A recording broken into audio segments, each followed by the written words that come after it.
Hello everyone, this is Mike Lindell, the CEO of MyPillow. As you all know, I have been attacked the last month relentlessly on social media, by newspapers, by TV shows, by you name it, I've been attacked. And myself, not just myself, but my company. The boycotts that are going on, box stores are dropping me, social media, they cancel my Twitter. Today they cancel MyPillow's Twitter account, my company's Twitter account. Well, before I was going to get erased completely, we put together this show. And what you're going to see today is what they don't want you to see, why they're trying to erase me.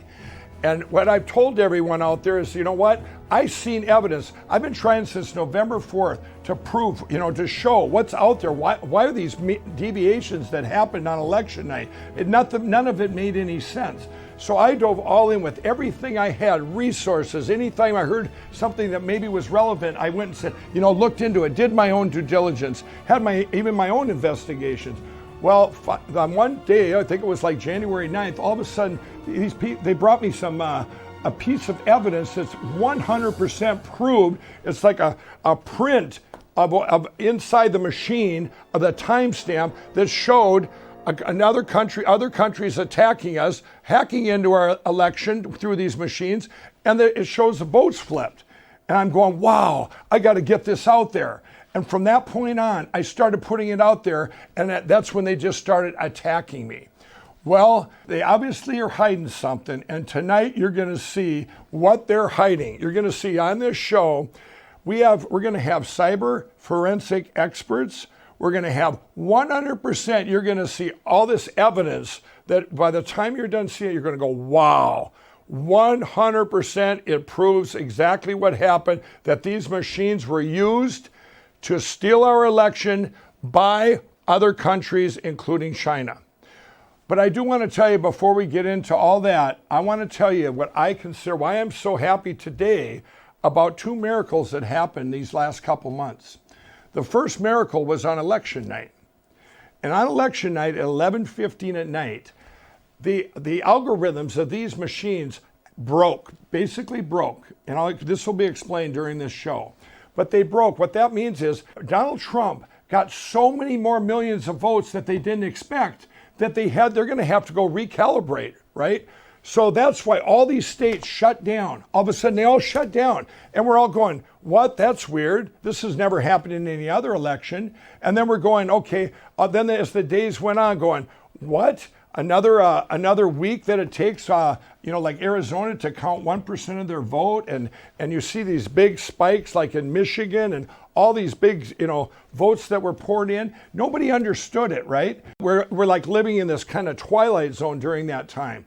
Well, that is one miracle there, because think if that wouldn't have happened. Think if they would have estimated right, and what would have happened is it would have been just like a normal election at 3 a.m. They would have said, Biden won, he won by a little bit, and we would have said, better luck next time.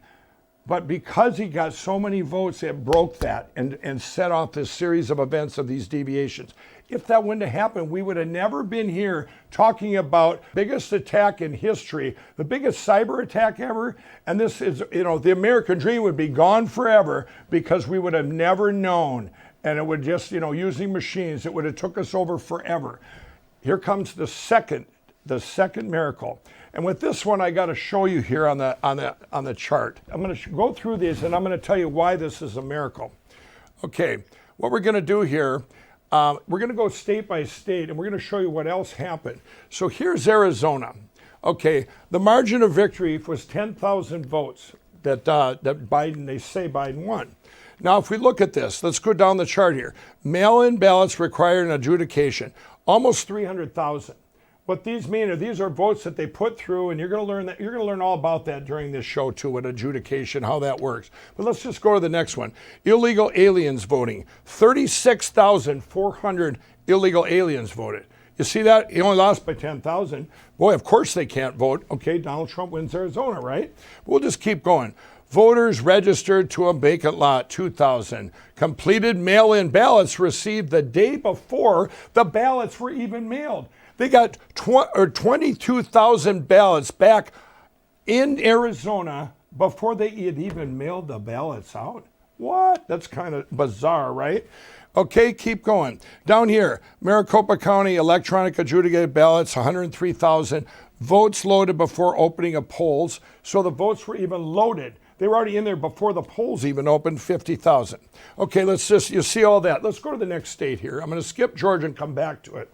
Let's go to Michigan. Michigan, dead voters, 17,367. And this is Michigan is kind of its own. We're going to talk about Michigan. It's very different than the other states, what went on there. So it's all grouped together, 615,000 votes that are just in question. And we're going to skip that part, okay?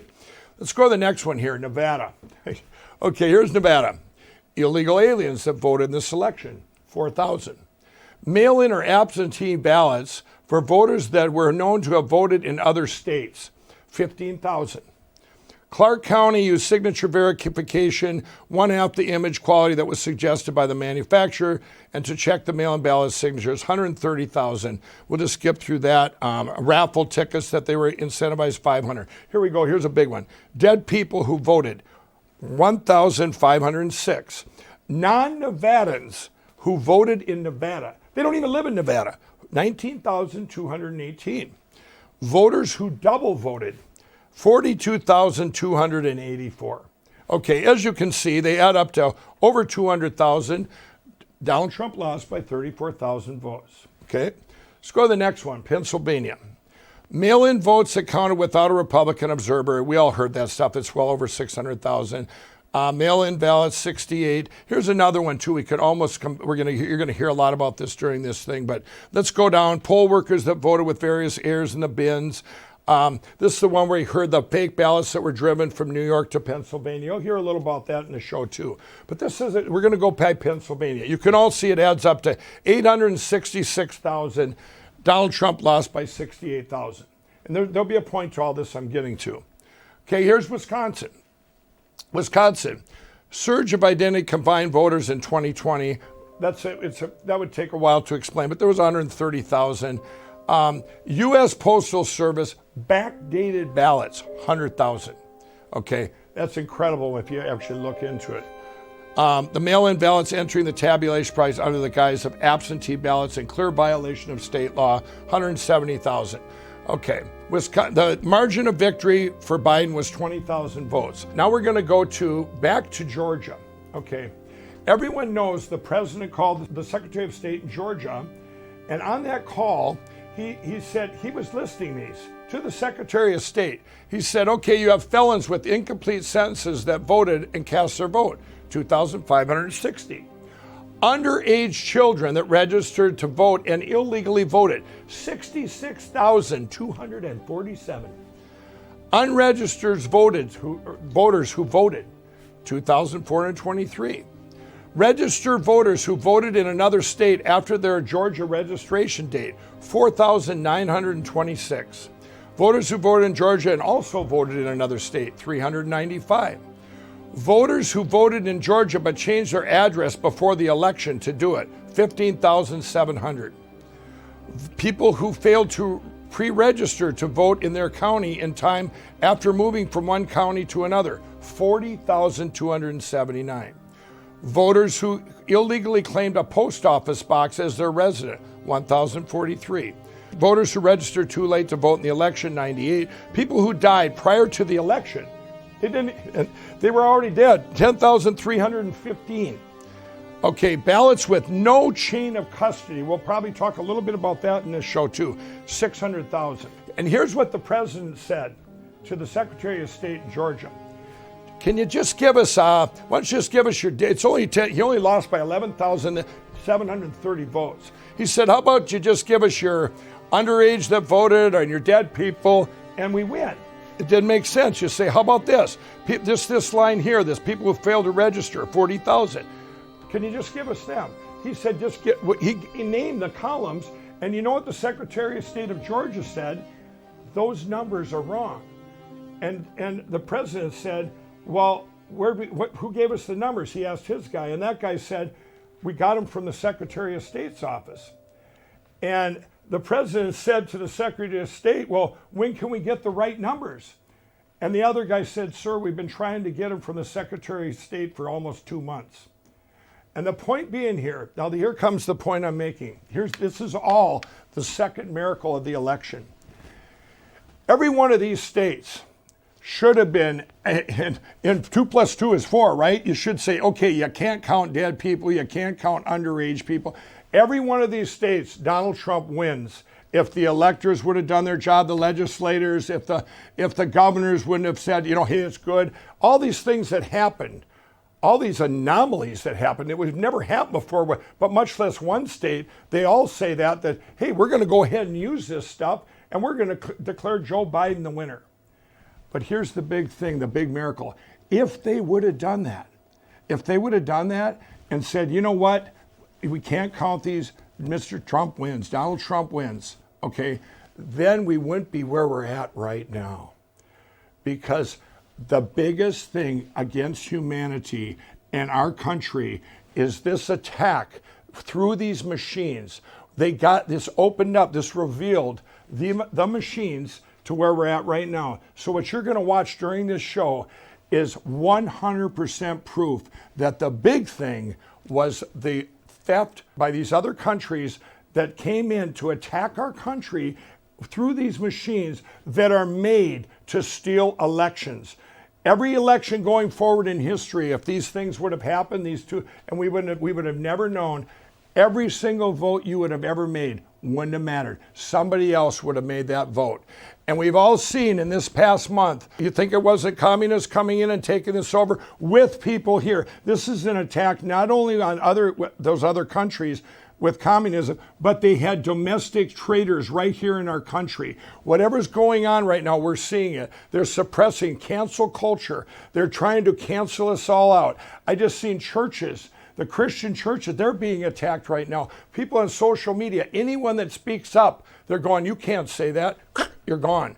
It's like right now they're doing whack-a-mole because they knew they were so close that we would never know in history what happened. But guess what? Now we do know, and you're all going to know. And when you watch this and you get through it, at the end, I'm going to tell you what you can all do. And we're going to start our show right now, and you guys are going to be absolutely amazed. And now we have with us Colonel Phil Waldron. Yeah, so my background in the military is with influence operations, information operations, information warfare, if you will. You know, what we're talking about here today is specific, these machines that were used to hack into our election and by foreign countries, including China. And what did you kind of bring us up through the election for yourself, and then how you've gotten so involved right now? Yeah, we began looking, working with our partners in Dallas at Allied Security Operations Group, with doing some analysis on the data that they had, looking at not only Dominion, but ES&S and HART, several of the other electronic voting management systems. And we saw a lot of similarities and vulnerabilities in the systems that would be easily influenceable or easily interdicted. And again, as an information warfare officer, that's what I did. I looked for vulnerabilities and ways to attack systems to create a strategic advantage for U.S. friendly forces. And so when we started seeing the vulnerabilities and all the different ways that you could interdict these electronic voting systems, it became apparent that we had a problem for the November 3rd election. And that prompted us to spend a lot of time working with Russ Ramsland, getting a lot of the historical data, the knowledge. We started working on our own, really doing a lot of connecting the money exercises, doing basic investigative research. And then I brought in our local DHS team here in Texas, both the Intelligence and Assessments Division, which collects intelligence for the Department of Homeland Security, mm-hmm. and the CISA, our local CISA rep. And we spent quite a bit of time giving them an introduction to what we saw and the vulnerabilities and the ways that these systems could be interdicted to change election outcomes at the machine level, the server level, fraud at the local level, which is required to induce the illegitimate ballots, Right. Then you've got the machine level, which is kind of what you were talking about, the algorithms that are directly input into the tabulators, and we have evidence of that in Ware County, Georgia, that X amount of ballots went through, and they basically stole 13% of the vote from President Trump and put that 13% of the vote into the category for former Vice President Biden, which made a 26% shift in the vote.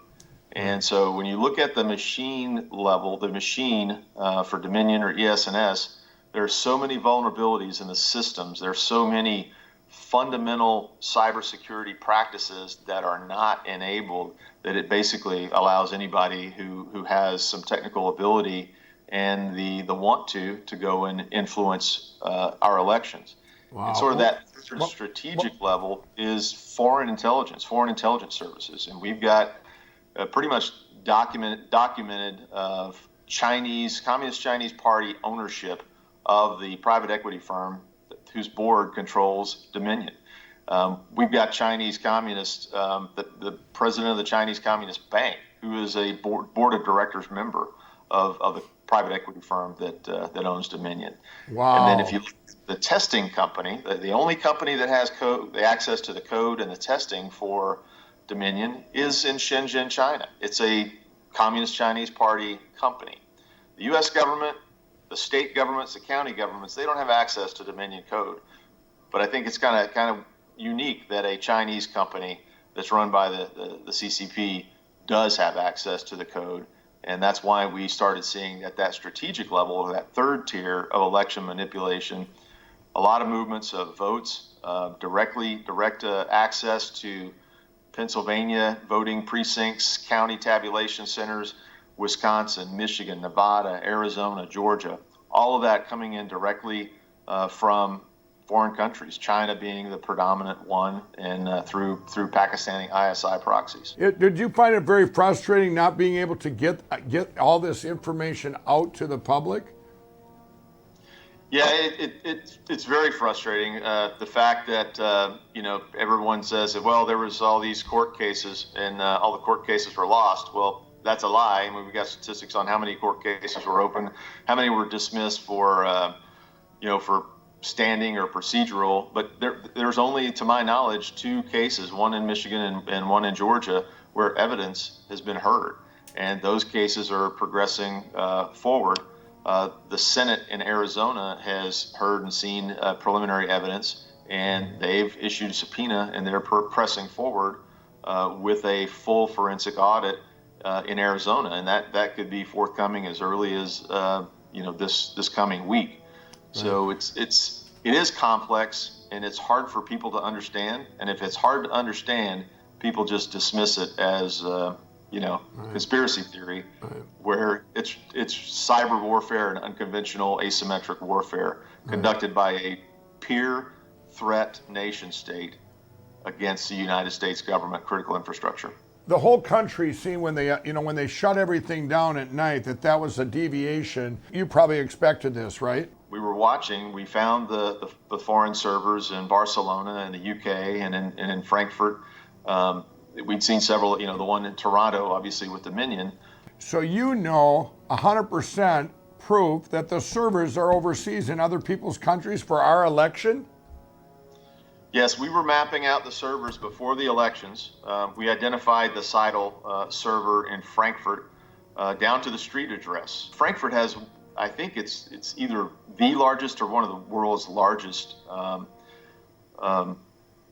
server nodes, a cyber node, a communications node. It's called DE for Germany, DE-NIX. Right. And there were several folks watching the traffic and the volume of traffic that night, and they noticed a significant spike in traffic that night just due to the volume of information going through. And one of the reasons that they said that the traffic was going up was due to the U.S. elections. In your opinion, this is an attack by other countries, of foreign countries, is what you're saying then?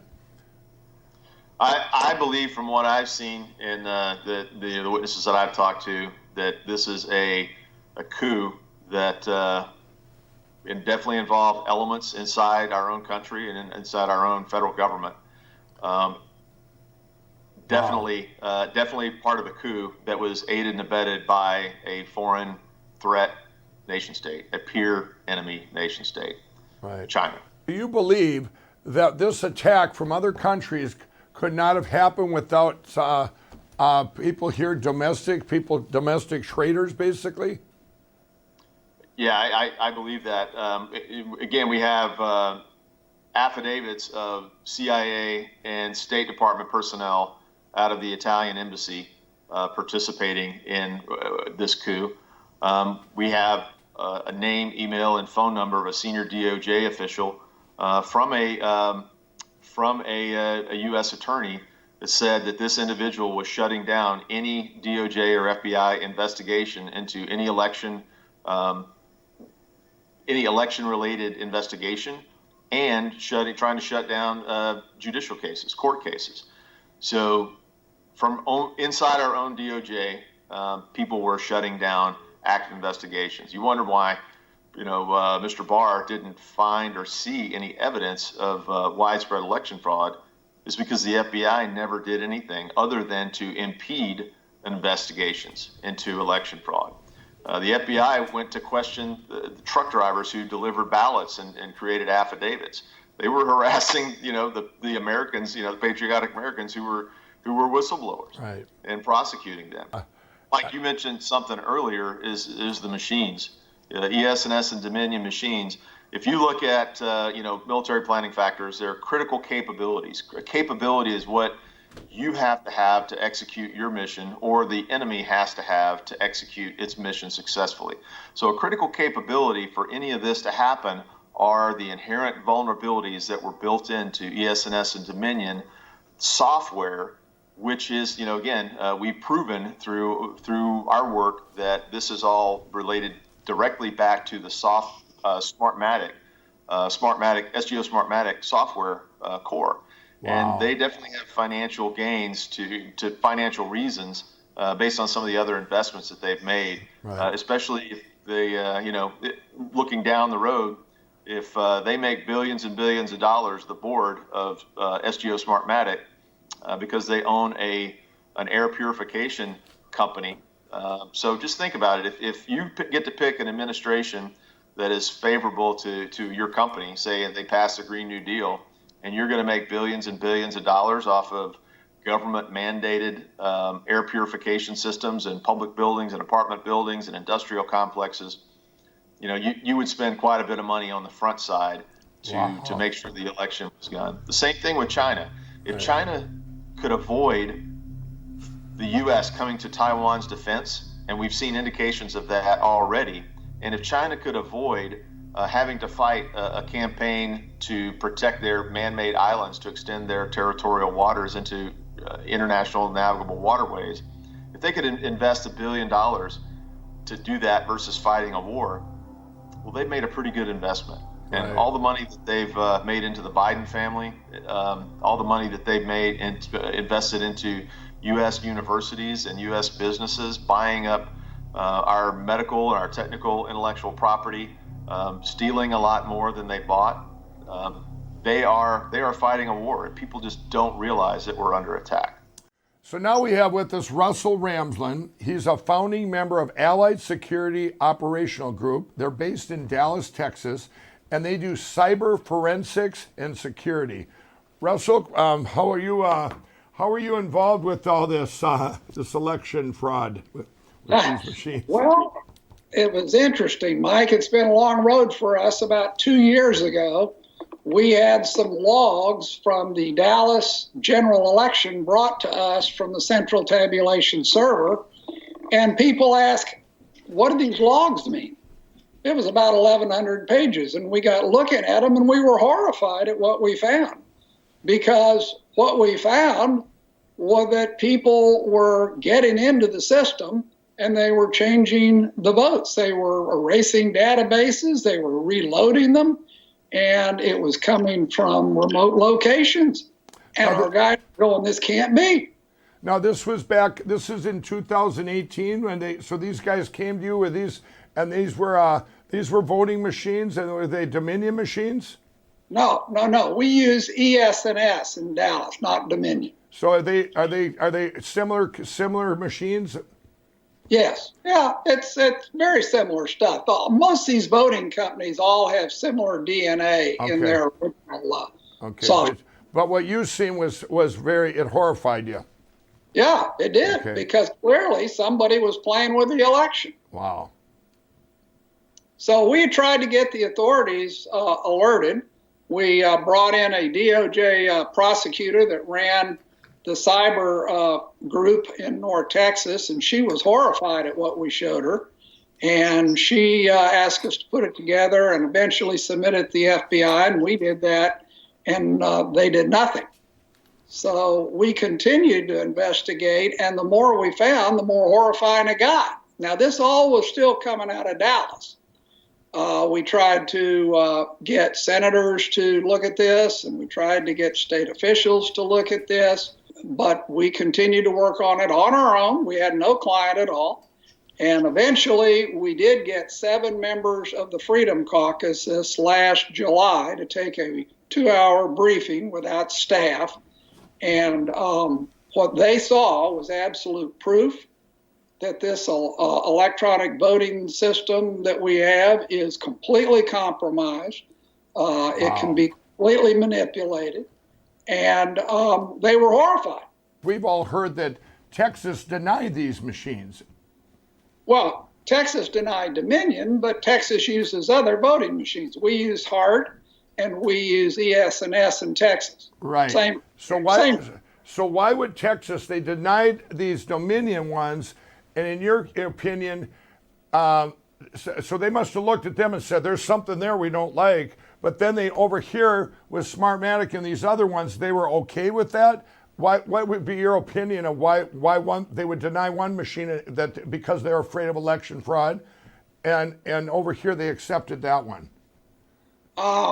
I think that it sometimes has more to do with politics and influence, who gets through and who doesn't, than necessarily the machines. Okay. So we finally ended up with some investigators with Ron Johnson's Department of Homeland Security Oversight Group, and they were horrified at what we showed them, and they tried to get CISA, which is the Cyber Intelligence Security Administration inside the DHS.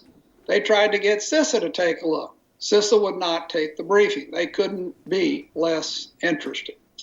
So we didn't quite know what to do. We were beginning to find some media people who wanted to start talking about this, and they became appalled. But the break really came in early August when we got some DHS people in Austin with the INA division, the Intelligence and Analysis division down there, to take a look at what we had. And that's the division that used to have voter integrity before it was handed to CISA. So they looked at it and they were horrified, and they sent a whole team to our shop. We spent 11 hours with them. They asked us if we would give them our data. We said, of course. And so we gave them all our data. They took it back to Austin, and unknown to us, they gave it to 3 private cyber groups that they use, and said, hey, are these guys crazy? I mean, is this nuts, or is there something here? Well, all 3 groups looked at it, and all 3 groups came back. Not only is it right, it's horrifying. Okay, I want to ask you there, when you say horrified, can you explain to everybody watching this right now, what horrified you? Was it the fact they could go online? Well, there's no effective security at all for your votes. Your votes are stored overseas where they can be easily... Wait a minute. They're stored overseas? Yes. Yeah. Wow. 27 states use what's called Clarity Cital election night reporting, and those servers are overseas. They have what are called S3 bucket vulnerabilities, and people can get in and change the votes there. And then they can load them all the way back down to the county level here in this country, because Cital gets all the credentials from every single county server here. And so they can get into every single county server and change the votes here from overseas. It's crazy. So everything that everybody's been talking about out there that they've tried to suppress, saying that we heard that machines weren't even online. And you're saying that 27 states use this, and the servers are overseas, so these can go over there and they can change the vote to anything they want and send it back cyberly, by cyber. Correct. Wow. So they became, the DHS people in Austin realized what we were telling them was correct. They became horrified, and they began to try to have a series of classified briefings within their own group in order to push this up the chain. And they got about 1 or 2 levels up, and then they met a solid wall of resistance that basically said, leave it alone, don't pursue it. Wow. And what do you think being now we're here telling the facts on the show here, but in your mind, why would they do that? What, this is just subjectively, why would they do that in your mind? I don't know, Mike. You can't explain it. I mean, this is okay. So take us from there. So this is like what approximately when was that when it got stopped? That was September. Wow. Getting close to the election. Okay.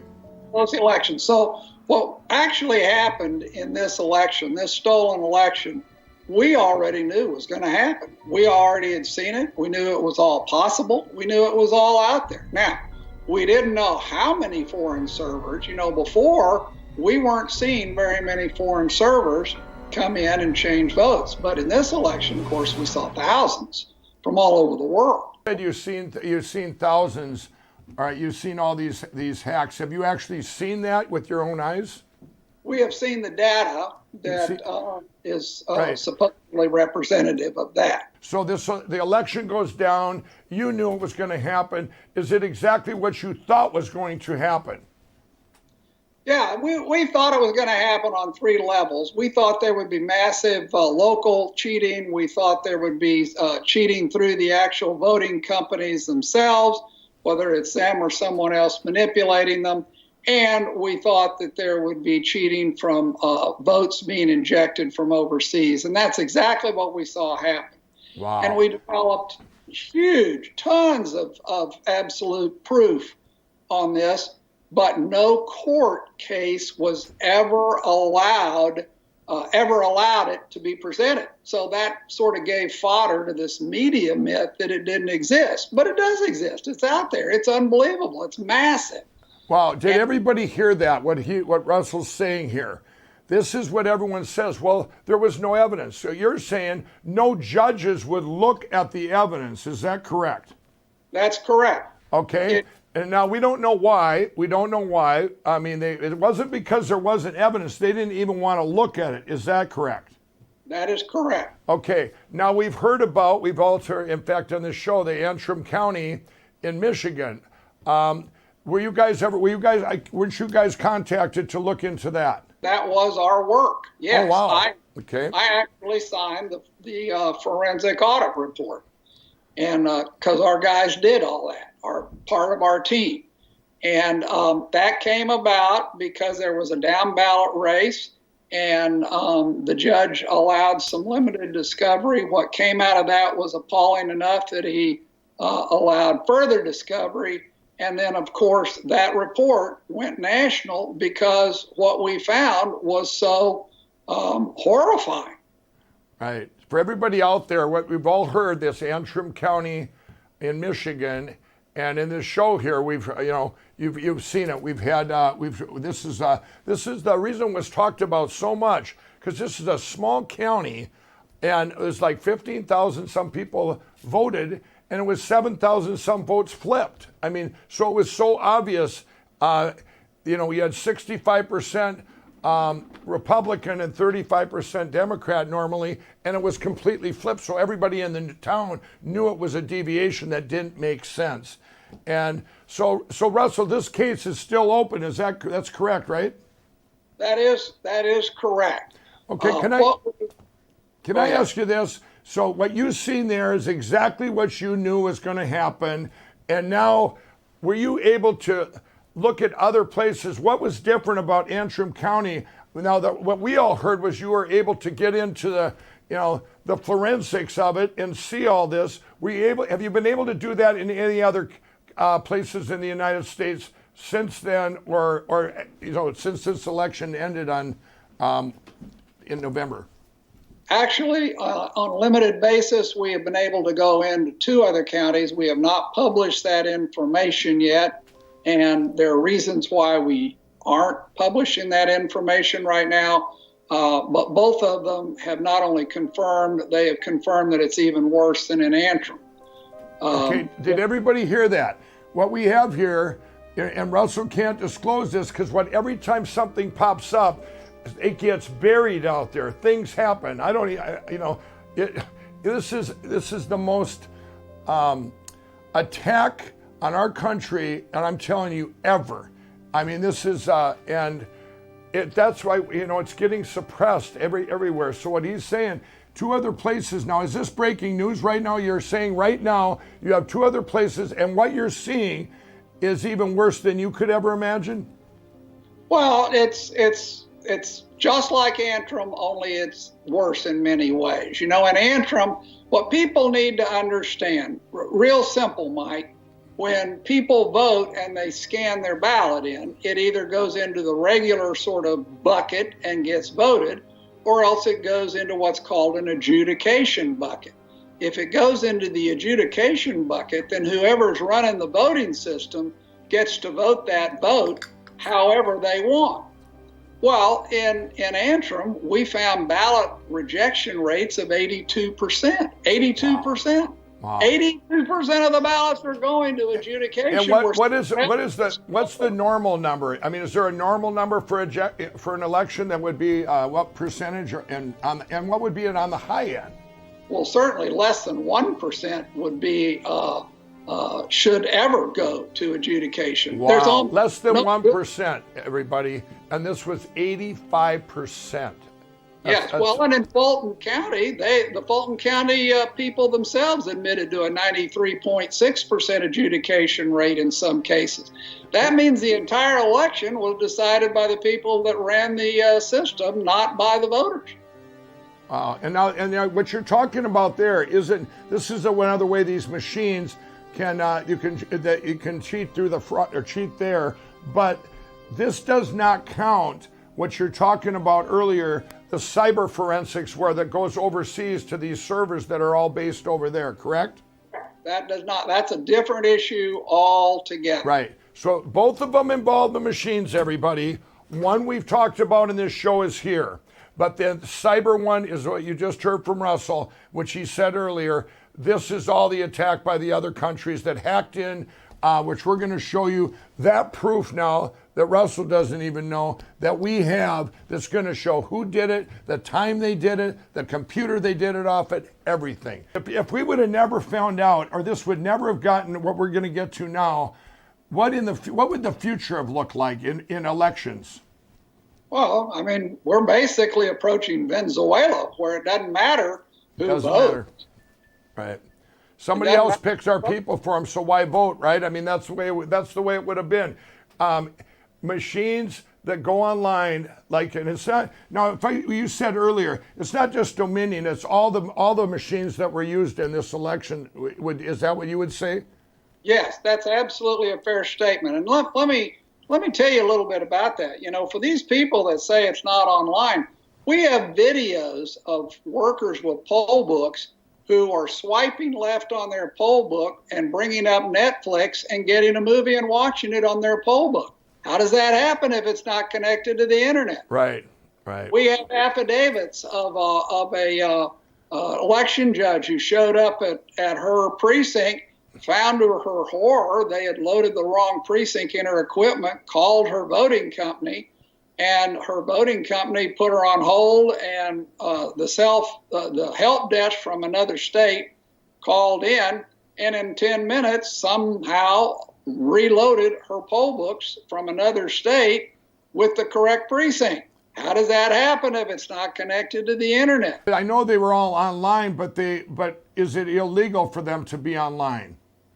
Well, it depends. Some places, yes, some places, no. I mean, the assurance is that you can trust the voting system because they're not online, but they are most clearly online. I got you.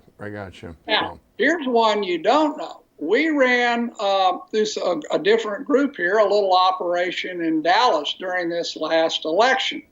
And let me describe the operation so you'll understand the magnitude of what I'm telling you.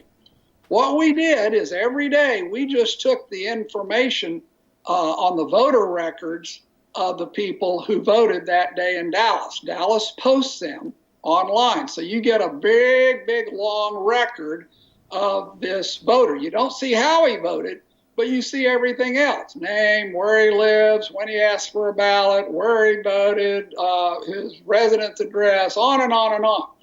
And all of those, as you know, are comprised of zeros and ones. That's how computers work. So all we did is we would add up all the zeros and ones in that voter record and store it. And then we would watch what would happen to that voter record as we worked our way through early voting. Mike, we saw 57,000 votes get their voter records changed during early election alone in Dallas, Texas. Wow. We saw a 10-block long street in Dallas, Texas get every single vote wiped out and then subsequently replaced one at a time with clearly something changed, because the hash, in other words, its record of the zeros and ones had been changed. And so we know it was tampered with. Wow. I mean, it's unbelievable. Was it nationwide that this happened? Yes. Okay. And you've seen the cyber forensics that should show that. We will show that too. But I just want to ask you, why, why didn't they set these machines then to win Texas too? I mean, or do you, what would be your opinion on that, of why they didn't set them high enough to win Texas too? Well, there had been a certain amount of concern raised in Texas as a result of our 2018 work. Pete Sessions actually filed a complaint in Texas and published a paper on it because his race got stolen. And so they were very well aware that Texas was going to come under some scrutiny that other places probably were not. Right. And there was also a huge operation down in Houston where a vote scamming scheme for over 700,000 votes was exposed. And so there was a lot going on in Texas, and I think it made them a little skittish to operate as brazenly here as they did. They might have backed off a little, but you just said something there. So you're telling me that they controlled all the down tickets too if they decided that they wanted to flip a senator or a congressman or whatever. Is that correct? No doubt. Absolutely. So Russell, could you speak specifically to the malware? Sure. There is a company out of Barcelona, Spain called Seidel, and it owns a company called Clarity Election Night Reporting.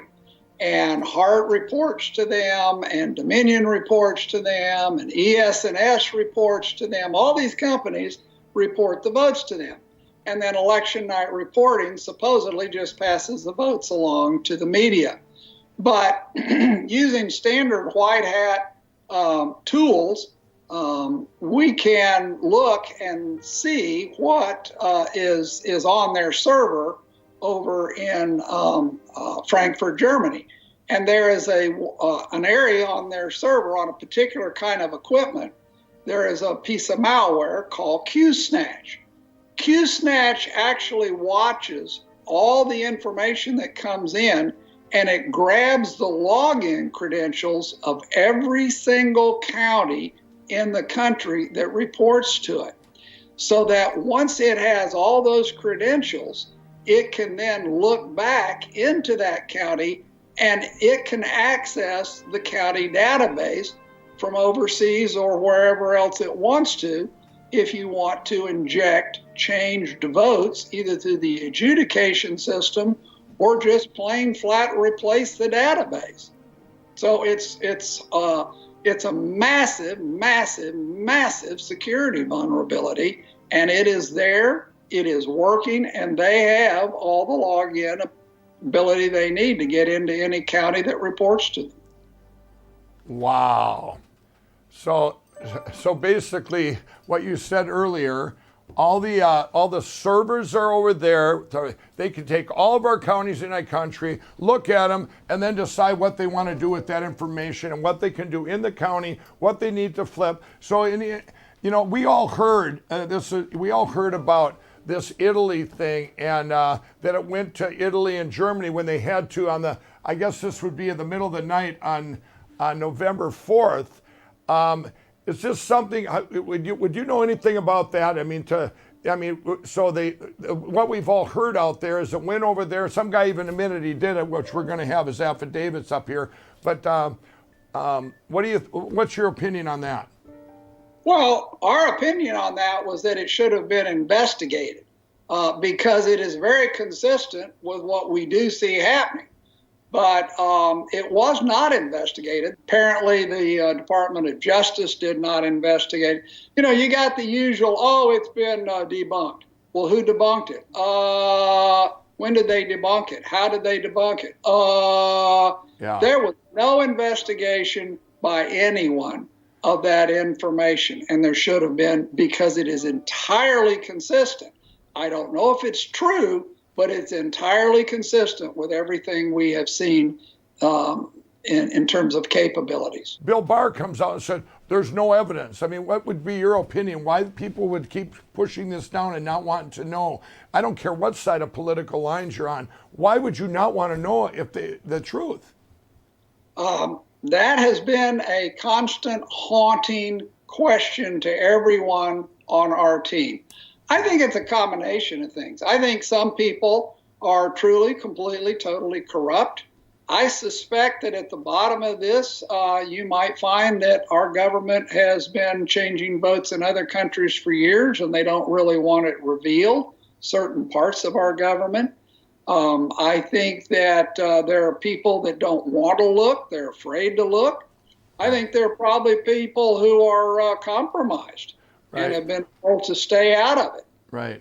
I think that it's a variety. It's not one simple little reason. Right, and that's what I wanted people to hear, because I hear it all the time. People are going, you know what? Bill Barr said this, and none of the judges accepted it, and you hear all this. And we can't explain all that because it's probably multiple things, like Russell says there, and that's my opinion too. It could be anywhere up to a dozen things, who knows? But it doesn't matter. All that doesn't matter, because now the truth is told today, and it's all coming out, and everybody, I really believe what's going to happen once everybody sees now this is finally you're going to have people that aren't afraid to speak out, because it's too late to close the gate. The cows are out of the barn. Everybody's going to know about it, and they're going to want to know more and more. So, well, Mike, the real thing is, I think pretty soon the question's going to start to turn around, and people are going to go, wait a minute, what is everyone so afraid of? Right. Why are they going to such incredible lengths to say there's nothing here when there clearly is something here? Well, right. This is almost like, you and I remember Enron. This is almost like Enron. Would we all be saying, oh, no, we don't want to investigate Enron. No one should look into Enron. No, Enron shouldn't have to tell you how they spend your money. You just keep giving them your 401k money. Right. No, that's not how it works. Right. And that's not how our voting system should work either. So now we have with us Dr. Shiva. He has 4 MIT degrees. He's an expert in system science and pattern analysis. And I met him 4 weeks ago, because I don't want him out there going, well, Mike, why didn't you bring this to us before? Well, I just met Dr. Shiva 4 weeks ago, and he's going to tell you, he actually ran for Senate, and he knows all about these machines now. And we're going to hear some of the stuff that I found out and went, wow, this is absolutely validates this election fraud with these machines. So thanks, Mike. I'm glad we connected. Yeah. It's an interesting opportunity for me, Mike, because it's rare that a guy who's a scientist, an engineer, an MIT guy even runs for office. Right. And then it's even more rare that you come across something you never think occurs in the United States. I grew up in India and third world countries. We talk about election fraud. When I was running in Massachusetts in 2020, we had 3,000 volunteers on the ground, 20,000 bumper stickers, 10,000 lawn signs. billboard ads, radio, TV, network. We were everywhere. The GOP establishment, who doesn't want a bottoms-up guy like me, who hated Trump, ran a no-name out there, who no real lawn signs, no bumper stickers, no organization, nothing. And we knew on election night, which was a Republican primary, September 1st, 2020, the word landslide is what we heard everywhere. We knew that you were going to win by landslide. Oh yeah, yeah. I mean, it was obvious. I mean, we worked. I mean, and I think you said unless there was election fraud.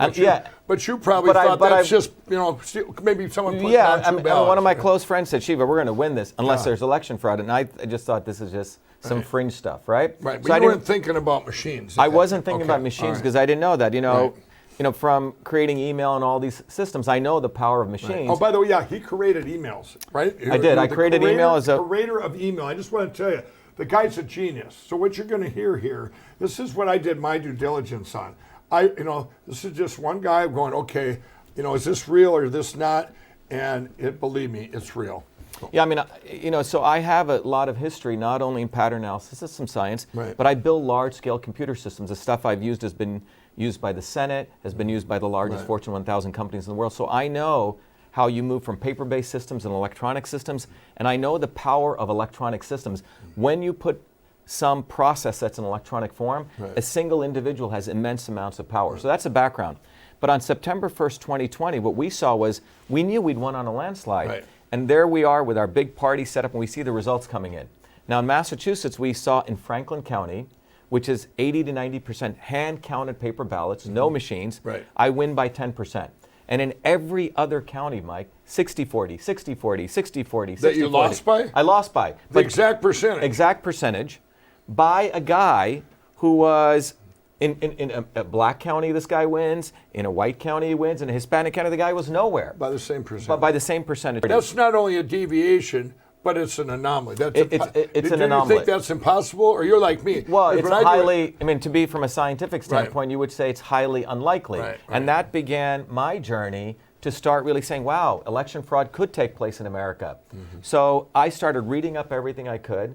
By September 9th, 8 days later, I found out something interesting. I found out that these electronic voting machines, remember there's two ways you can vote. One is you vote, you give a paper ballot, and the paper ballot is counted by human beings, two people. That's what occurred in Franklin County. But in those other counties, they take that paper ballot when you vote electronically. Into a machine. It goes into a machine. And what happens in that machine? The paper ballot is converted to an image called a ballot image, no different than you taking a picture with your iPhone. Now, so what is actually counted? The paper ballot gets put aside. The machine, the electronic, quote unquote, AI on the machine, actually tries to figure out where the circles are, and the machine is counting the ballot image. So at that point, I realized, oh my God, the ballot image is the ballot. The images are the ballot. So you were going to get to the bottom of this no matter what. No, I am, because I like to solve problems. I want to say something. One thing about Dr. Shiva, when I met him, I'm going, wow, he's just like me. I look at deviations every day. If I see a TV station that normally does 10,000, because I track them all individually, it does 10,000, and all of a sudden one day it did only 2,000, I'll tell you what I do spend the rest of the day or a week or a month, I'm going to find out how that happened. Because the only way things change is what? A different input. Exactly. A different input. So you've got this anomaly, you've got this deviation, and not just because you were running a person, it's not like you were just biased going, I won, I know I won.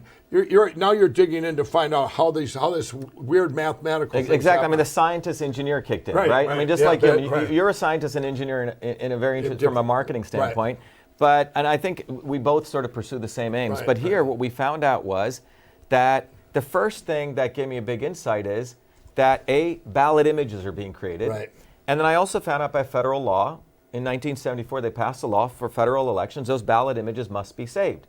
So that was one piece of the puzzle, okay? The other piece of the puzzle was I found out that the voting machines, as early as 2002, have a feature in there called a weighted race feature, where it's embedded into the system where you can multiply candidates' votes by a percentage. All right, so what that means is you get 1,000 votes, I get 1,000 votes.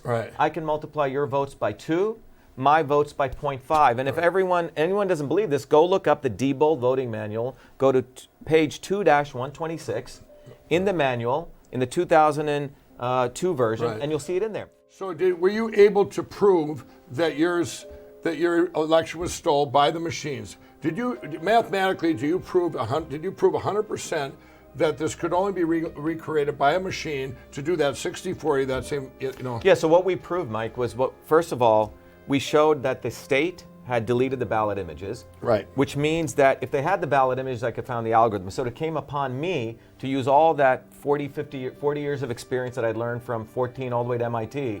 I had to bring all that rocket science to actually look at the data. And what I found out in the data was a very interesting anomaly, which as you said, a deviation in one of the counties called Suffolk County, which is typically highly Democrat. Right. So we were able to see these interesting numbers up, down, up, down, up, down. Right. Essentially, imagine going to a casino. Every time you roll twice the number of odd as you get even, okay? Right, it's right. unlikely, it should be It's 50-50. right. And in fact, when we did the numbers, that pattern could only occur 1 in 100,000.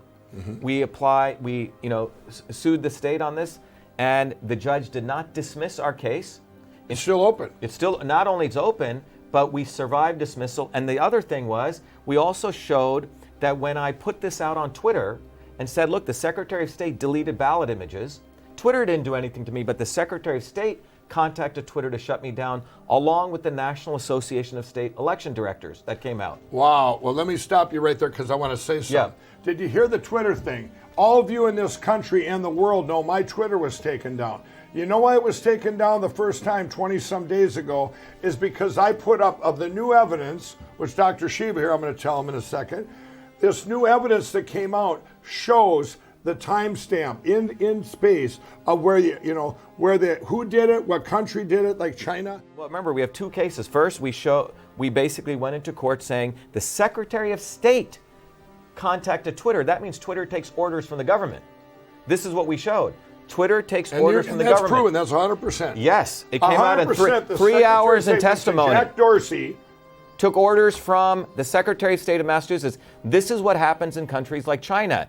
The government tells the corporations what to do.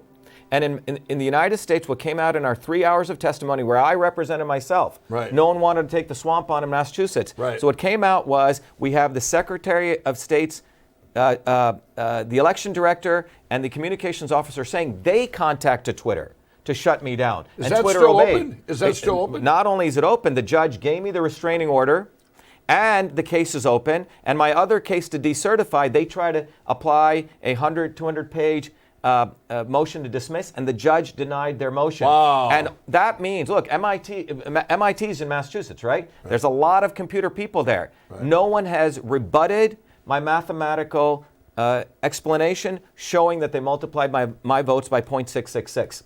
So look, 0.666 they multiplied exactly, and the other guys by 1.2. Everyone hear that?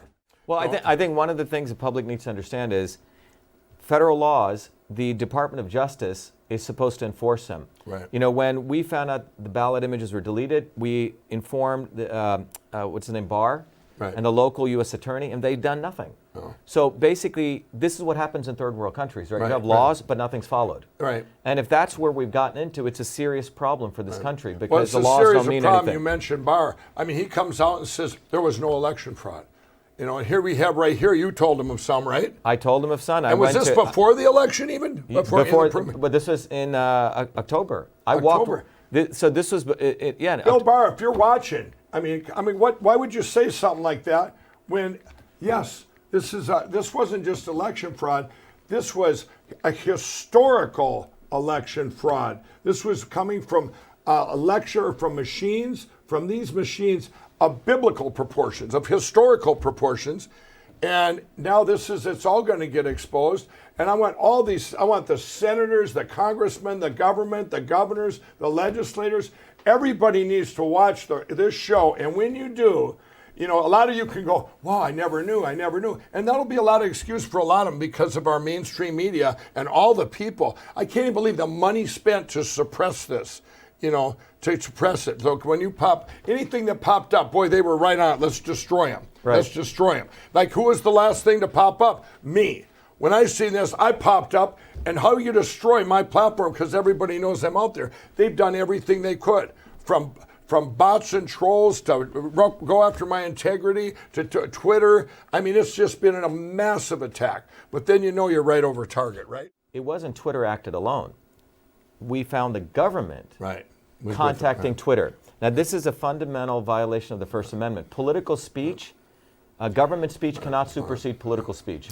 So I bet you'll find out that some government official may have likely been involved in contacting Twitter. Oh, they're big. Oh, yeah. And well, that's I know Jack Dorsey was involved. Jack, if you're out there, I mean, you did this to my movie a couple years ago with Unplanned, where they shut Twitter down. Twitter shut that down for 2 hours when it launched. I see. I mean, you look at now, we're getting into a whole segment there where you're talking about how we all know the social media, what they've done, you know, from Mark Zuckerberg and Jack Dorsey, these platforms, the power they have along with the mainstream media.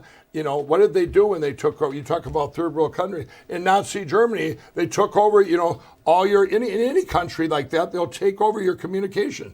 You know, how are we going to communicate? You're here in one sec, you know, and this is where we're at. But we're going to get this out there. This show is going to be, this is what everybody's been waiting for. And, you know, if I encourage a newscast out there, if you're all these journalists and all you guys that have been calling me all for 3 weeks now, you never called me before. You're from your CNNs to your New York Times, your Washington Post.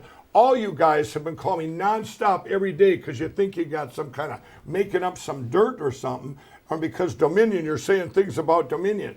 I encourage all you, why don't you be a real journalist and take this story and run with it. Be the first one to go, wow, this is real. Maybe you'd become the biggest outlet in the country by doing that. Just because a real crime scene in America is these computer algorithms. And I'm going to tell you, that is the crime scene. And I'm going to tell you, this is their game too that these machine guys played with like Dominion. They went out there, and a lot of these places, I couldn't even go on the media and talk about these machines because they were threatened. I go on a news talk show, and they go, "We can't talk about that." I was just on one last night. You can't talk about that. Why not? Okay, now we have Patrick Colbeck, and he was a former state senator in Michigan. And Patrick, how are you involved with, what brought you here today? Yeah, well, it came from as a result of my decision to be a poll challenger at the Detroit AV Counting Board. I did a marathon 25-hour shift from to starting on election night around 5 o'clock all the way through the next day. Wow. So we witnessed all the fun. This was in Michigan. Yep. Where at Michigan? What county? At the Detroit AV Counting Board in Wayne County. Well, a little background on me. I mean, when I was a state senator, I was actually the vice chair of the Elections and Government Reform Committee in the Michigan State Senate. And in addition to that background, my background's as a Microsoft small business specialist, and I did cabling design on the space station. So in other words, I'm familiar with election processes, and I'm familiar with network configuration. So my focus when I came at the Detroit AV Counting Board was I wanted to understand specifically the handoff of vote tally information throughout the system. We did see evidence that it was connected to the internet. What was that evidence? Well, that control center, they've already admitted to the fact that that control center had computers that were connected to the internet, and we saw the actual cable routed from the wall of the TCS center to the control center, and we have election officials that admitted that there were computers in that control center that were connected to the internet. And anybody worth their salt in IT land understands that if one computer is connected to the internet, they're all connected to the internet. You may say that it's air-gapped. You may say you have a firewall, but there's people that eat firewalls for breakfast. So what you're saying, you knowing that, so if it's connected to the internet, somebody out there could have hacked in and then did the flipping of the votes. Yep. When you get into a case where you've got the same devices that are supposed to be capturing that vote tally connected to the internet, or frankly even connected to a large local area network, and you can't witness that handoff of vote tallies, you don't have that seal. So you may be thinking you're passing that information from point A to point B, but there's nothing to prevent it from going to point C in the interim. It's called the man-in-the-middle attack. Right. So if you're online, I mean, anybody could get in there and then do that because they're intercepting that. It's an interception. That's why you don't have machines aren't supposed to be online in election, right? Yes, it's called man-in-the-middle, and you wouldn't accept that if it was a traditional precinct and you got that precinct results and it wasn't sealed. You'd be raising your hand saying something's rotten here. Absolutely. I want to ask this, though, because if you were there, did it slow down in the middle of the night when you were there, like at 2 in the morning? Yeah. So it slowed down to a trickle? It was almost dead as a night, and that's when some ballots came in the back door. Well, now we're here with Melissa Carone, and you were actually hired by Dominion for November 3rd and 4th, just for 2 days, Yes, right? yeah. And they found you online, right? You had a resume online. You have an Correct. IT background? Yep, yep. Okay. So why don't you tell us, tell us what happened. So I was there to assist with IT work. Okay. For Dominion. So Okay. what I was doing was just walking up and down the rows of the By the tabulating machines. Yeah, Okay, yeah. so there's, it's a tabulating machine? Yeah, so I could get very close to these machines. Okay, And, so what about the, was that the only kind of machine? No, there was, so there, on the stage, there was adjudication machines in the front and the back, and then Okay. on the sides, there was the adjudication, Okay. or the tabulating machines. Both Dominion machines, correct? Both Okay. Dominion All right. machines. So you got to see what? Thousands of votes? Thousands. Thousands upon thousands of votes. Okay. What was on every vote? Every vote that I saw was for Joe Biden. For Joe Biden. When I heard this, and I want to say, you worked how many hours? 20? 22 straight hours. And then you went came home. back for 4 hours? Correct. Out of all that time, did you ever see one Trump vote? I never saw a single Trump Right. vote. So when the ballots got to the tabulating machines, they would just put them. It's kind of like a printer. You would look at it kind of like a printer where the paper would come out normally. Right. That's Yep, where they were yep. put in.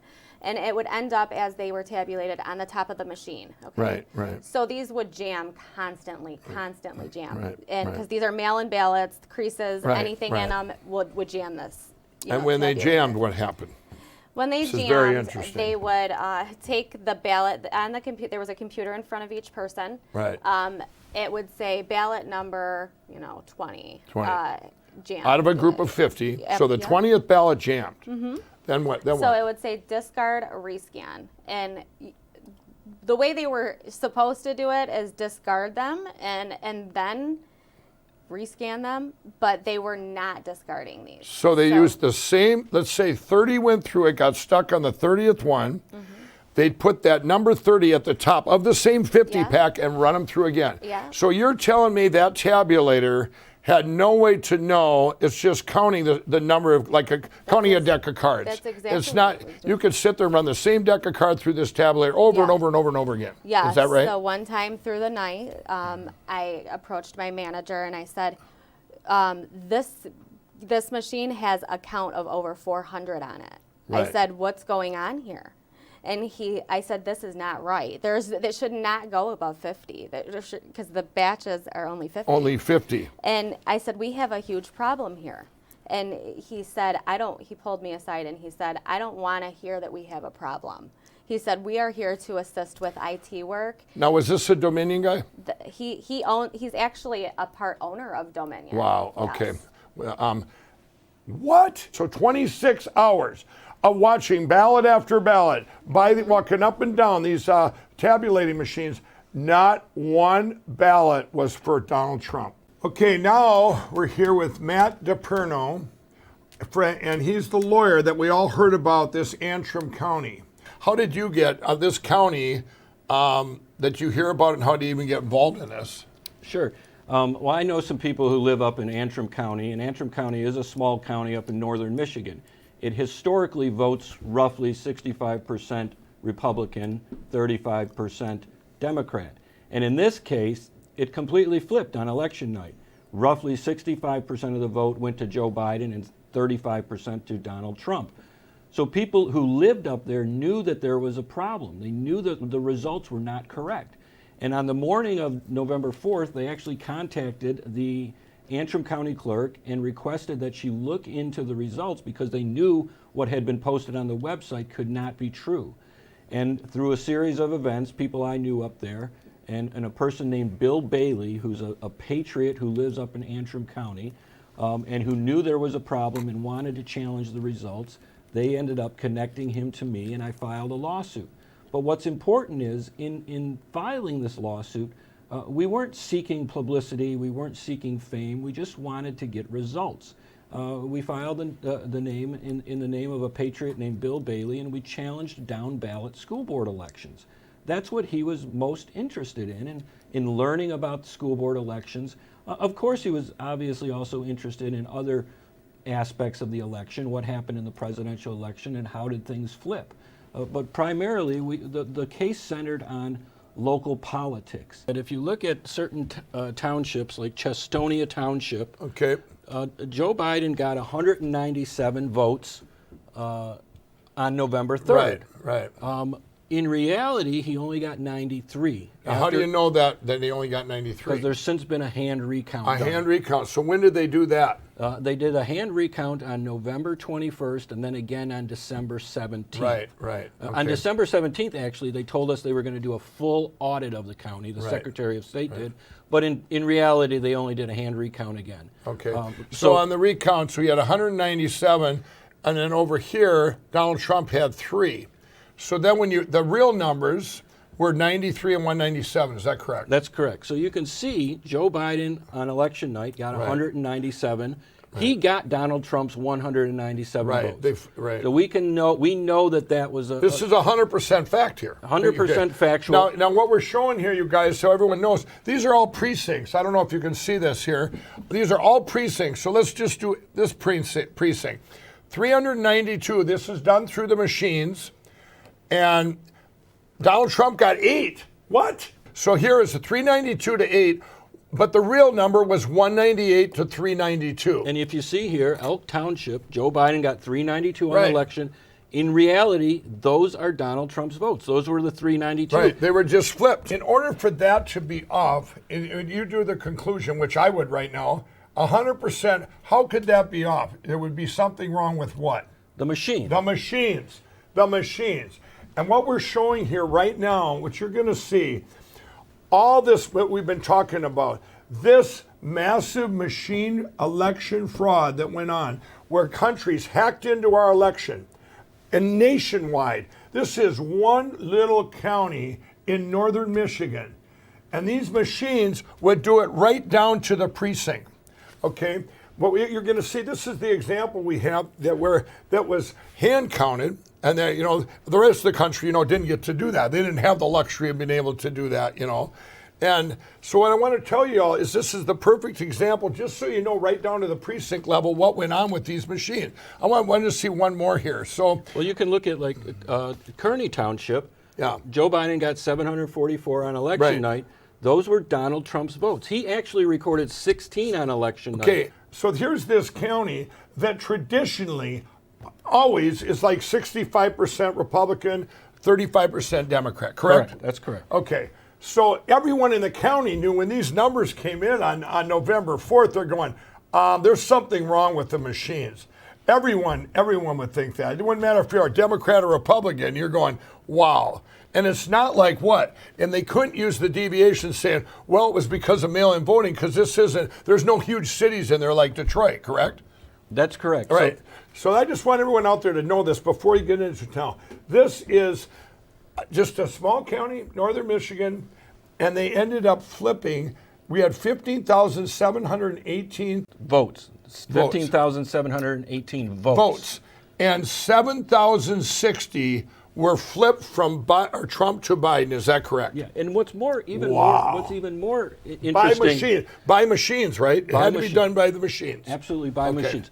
If you look at the original vote count, 7,769 for Joe Biden and 4,509 for Donald Trump. Right. That actually totals 12,278 votes. Right. By machine on November 3rd. That's the vote tally. Right. That wasn't correct. Because if you look at the hand recount, it was actually 59-59 for Joe Biden and 97-59 for Donald Trump, which gets us to 15,718. Gotcha. So the question is, where were the 3,200 votes on election night? Right. Why weren't they recorded? Right. And that, but even with that, and we don't know why. We don't know why on that. I'm here to show everyone out the facts and evidence that I've seen 100%. Here's 100%. This little county in northern Michigan, look at what the difference was. It was a net of 5,250 votes. Is that correct? That's a net for Donald Trump. That's a net for Donald Trump. there was 7,000, that's where you get the 7,060 votes. So what I want to show you here in the next slide is actually the number of registered voters. This is what you're getting to. The number of registered voters in the county is 22,082 votes. Right. And this is the total number of votes cast by machine on November 3rd, 16,047. Now, of course, not everyone votes for the president. Right. That's why there's going to be some disparity. Right. But you see what happened in Antrim County. On November 3rd, there were 16,047 votes cast. Right. Then on November 5th, when they did a recount, somehow they gained 2,000 more votes. Wow. And we haven't got an explanation as to why that happened. But we do know that there was 7,000. If you were to say right now and go, you know what? We do know that 7,060. Donald Trump had 7,060 more votes net out of this county. That's correct. That's 100% fact. 100% fact. 100% fact. So after we filed the lawsuit, we at the same time we filed the lawsuit, we also filed a motion with the court asking the judge to allow us to take forensic images of the Dominion system, the Dominion voting system. And he granted that. And we then went in, and I believe it was December 6th, Right. and with a team of forensic scientists and data collection scientists, we captured the forensic images of the Dominion voting system. The master tabulator is what we call it, sitting in the county building, along with all of the CF cards, which are the program cards that run the actual software, along with the actual data cards or thumb drives that collect and tally the results in each precinct. We captured the forensic images of all of those items. Okay, I want to say something there. So the people, did you hire these people to do that? Correct. Okay. And you didn't know them before this, right? We didn't know them before, Right. but people got us in contact with forensic experts on these particular machines. That's correct. And so that's, I just want everyone to know that. This wasn't just some, hey, let's grab somebody from the county and look at these machines. These were experts. These are people with real experience analyzing forensic software images. Wow. It can't be overstated enough that these scientists were also data collection experts. And that's important because what we saw in Antrim County is the failure to properly follow procedures in securing the election machines, the tabulation machines, and securely transferring the votes. The chain of custody in this situation was completely tampered with. What we know for certain is that in the Dominion system manual, the manual tells us exactly how to connect the machines to the internet. The manual tells you how to. Is it easy? It's very easy. Could a guy like me plug it in? I'm certain you could probably figure it out. Wow. But you can. The manual tells you how to connect the machine Right. to the internet. In our case, what we found through the forensic study that was conducted was that on November 4th at 11:03 p.m., system files, adjudication files, and other source system files were deleted from the Dominion system in Antrim County. We know that for a fact. Wow. They were removed. We don't know who removed them or how they gained access to remove them. But Okay, we hold do on. know- We do now. You'll see that later in the show. What we know in our case, we don't know precisely because Antrim County and the Secretary of State have not given us that information. right. But we do know that those files were removed on November 4th at 11:03 What's the p.m. significance of that they're removed? What does that do to you as trying to investigate this? What did that do? Well, number one, I presume, and we've asked the Antrim County prosecutor to investigate whether that was a crime to remove voting information from the system prior to the expiration of a 22-month period, Right. which the items are required to But be when maintained. that's removed, that means it was hard for you to do your audit? That's hard for us to review the forensic images to conclusively understand Right. whether the machine connected to the internet, because in Michigan, at least 38 other counties use the Dominion software. Right. So if this is happening in Antrim County, and it was exposed in Antrim County Right. because of the disparity, because there were only 15,718 votes cast. You wouldn't notice this in a bigger city if it was that low a number.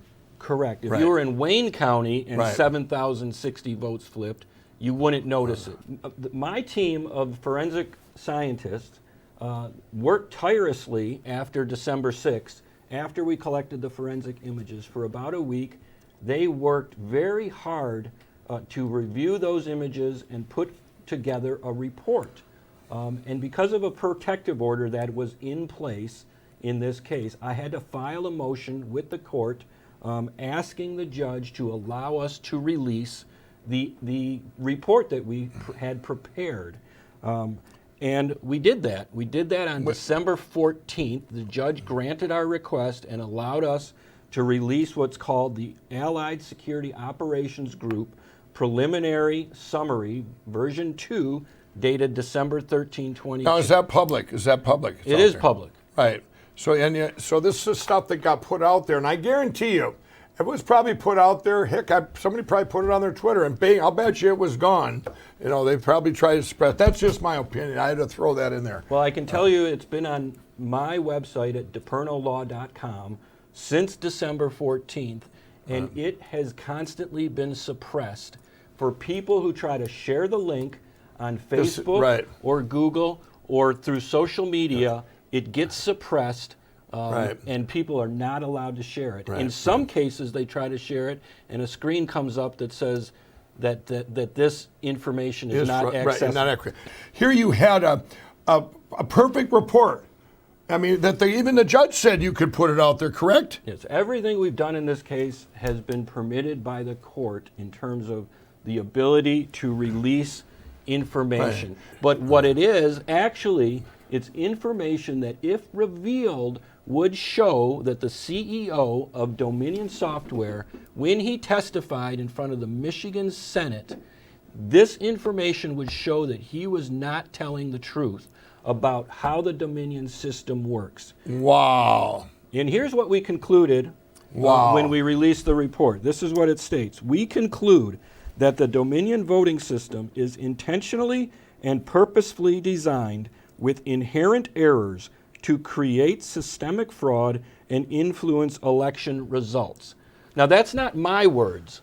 That's the words of the forensic team that looked at this. That looked at the forensic images and came to a conclusion about what they saw. Right. So that's they what's in the report. They concluded that the only reason you would have a machine like this is if you wanted to steal an election. Correct. Because what they also found is that this machine in Antrim County generates errors at the rate of 68% based on ballots that you put in the machine. Remember this. When you take a piece of paper and you vote on it, you think when you're voting that you're tallying your vote, and then you put that piece of paper into the Dominion tabulation machine, right? You know how that process works. Yeah. And you think you voted, but you haven't voted yet. You haven't voted until that machine actually tabulates your result in the system. When you put the paper in the tabulator, the tabulator takes that paper, converts it to data, and data can be manipulated. In the case of the way the Dominion system works, as I understand it, based on information given to me by my forensic team, when you insert that paper ballot into the machine, and when an error is tabulated, and remember, this machine tabulates them at 68% error rate. Wow. Those ballots, those error ballots, go to what's called adjudication. Adjudication is a process where someone else, other than the voter, is able to look at that ballot on a screen and determine the voter's intent and vote that ballot for the voter. And with adjudication, in the way the Dominion system works, you can accumulate over the night a number of ballots. But what I can tell you, what's interesting is the 2020 system log files are missing, but they are present for 2019 2018 and 2016. This happened at 11:03 p.m. on November 4th. What happened on November 4th, the day after the election, is at least in Michigan, this story broke across the state that Antrim County had flipped in this manner. Okay, so it was such a deviation. Everybody here, that's why we all heard about Antrim County. It was such a big deviation. It would be like, the whole time, for decades or years, whatever, you're 65% Republican and 35%, and you flip. The whole townspeople probably having coffee going, what did you do? They probably did a recount just themselves at the coffee shops, So now that makes sense. That's why it made national news. We all heard about it. Antrim County was not certifiable based on what the machine spit out on election night. And what we've requested is a full audit of the county. Well, we want all of the machines tested. We'd like to see all the machines tested across the state. Right. We'd like to see audits across the state of Michigan. Right. This is from the actual Dominion manual. The Dominion manual. This tells you Yeah. how to connect the machine to guess what? The internet. Yes. Did everybody hear that? This is another slide. But you have to be on the internet in order to do this. So we're going to show you here. I thought these machines didn't go on there. That's what we were told as the public. It's what we are told.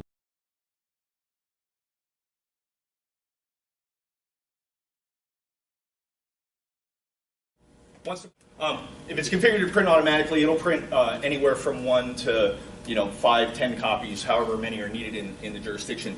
As well, this device can transmit directly.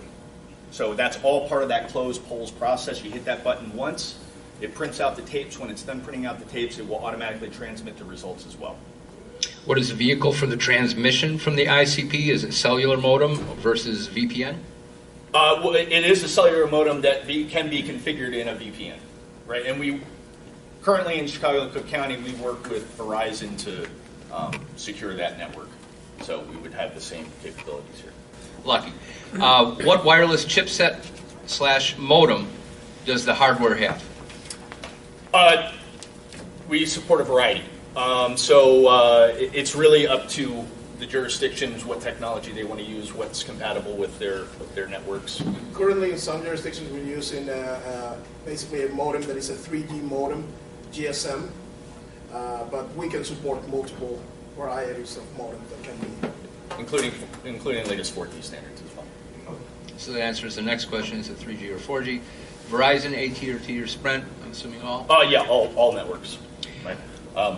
Just as a point of fact, yeah. I mean, we actually transmit from the ICP in Mongolia as well, so we're not limited in networks. And in Puerto Rico, there is 3 vendors because the island is not covered by any of the vendors completely. So we use 3 different cellular vendors for some ICPs with this vendor, Claro, AT&T, and T-Mobile, I think, in the different parts of the island. So.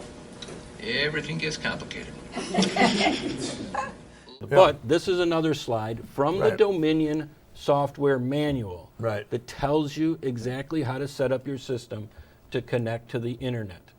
Those are important slides to see. And again, another slide from Dominion Voting ImageCast Central, which tells you, as you can see in the bottom corner here, it says box number 1, ensure that the workstation is connected to the network switch with an Ethernet cable. Wow. What does an Ethernet cable get you? To the internet. To the internet. This is all information that we've been able to look at from the actual manual. So what do we got here? That looks like it was manipulated. Well, what? These spikes, these blue spikes throughout this show you where Joe Biden got what we call injections of votes at very specific times.